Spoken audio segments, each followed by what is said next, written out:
Today I'm here talking with Dorothy Burton, and Dorothy is here to tell us what it's like when you've lost your lifetime of possessions. You put them into storage, and the storage facility has a fire. I know that you had a very difficult situation. You were moving and you were storing things, 60 years of your life. Yes, the types of things that you cannot replace. And what happens? Well, we had a fire. Right. The storage facility has a fire. Yes. And, they call you. Take us through then. You hear this. How devastating was it? How much of your stuff did you lose? Everything. Every Wow. single thing that was there. Mm-hmm. And when it burnt down, it was devastating. Absolutely. So what are your thoughts at that point? You have insurance, right? And the storage facility has insurance, Yes. I'm sure. Yes. So you're starting to go through the process. Yes. And your son hears about ClaimStar. Yeah. So what does he tell you? Well, he said, you know, Mom, I think we better do this, because I had had what he considered a small payment, and rightly so. How much was the payment? $20,000. $20,000. And how did you feel about that?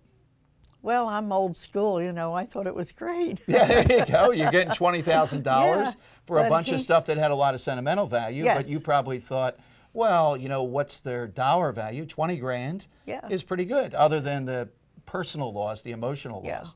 The son says, wait a minute, Mom, no, this is not, I've heard ClaimStar, I've heard this type of thing. Yes. We need to at least because I down. was insured for $220,000. Ah, okay. And he said, you know, that's not fair for them to only give you that amount of money, particularly with 60 years worth of, you know, things that I had possessed. Right.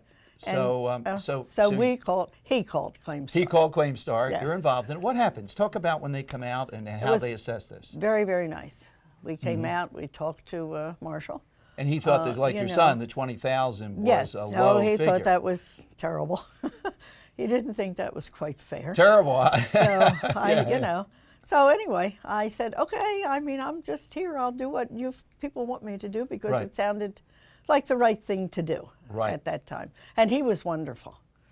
He really was. He has really good bedside manner when he's coming out assessing this. Yes, because these guys deal with people that have lost emotionally all kinds of things. Sometimes they're very home from this. Yes. How did they, take us through a little bit, Dorothy. What did they say to you to kind of trigger what about well, this? Well, what he did was he said, what you have to do is sit down and look at your losses room by room. Okay.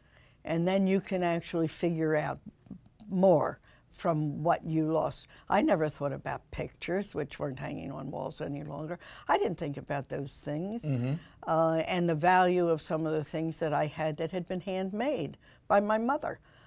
You know, How did they assess that? Did they do the assessment then when you told them about the item, and then they were able to put a dollar value on it? Yes, they did. I didn't know how to do that. Yeah, I mean, it's got to be. I'm just trying to picture this. You have to have somebody who can do that, and ClaimStar did that for us. Yeah, so we go through this process. He then starts to negotiate with the insurance company, right? Yes. And finally, we arrive at a different settlement. Now, for people watching, we started at $20,000. What kind of check do you end up getting? They paid $170,000, which included the payment to the lawyers and to ClaimStar. Right. We ended up with $102,000. Now, that's 102 versus the 20,000 that you started out with. Correct. Rightly, I think it was owed me. And I'm very happy that my son made that phone call. And I have nothing but praise and admiration for the people at ClaimStar. They were wonderful to us. Well, thank you, Dorothy. I'm glad we were able to help you, and thank you for helping other people by coming out today. I hope it helps somebody. Thanks, Dorothy Burton. Thank you very much.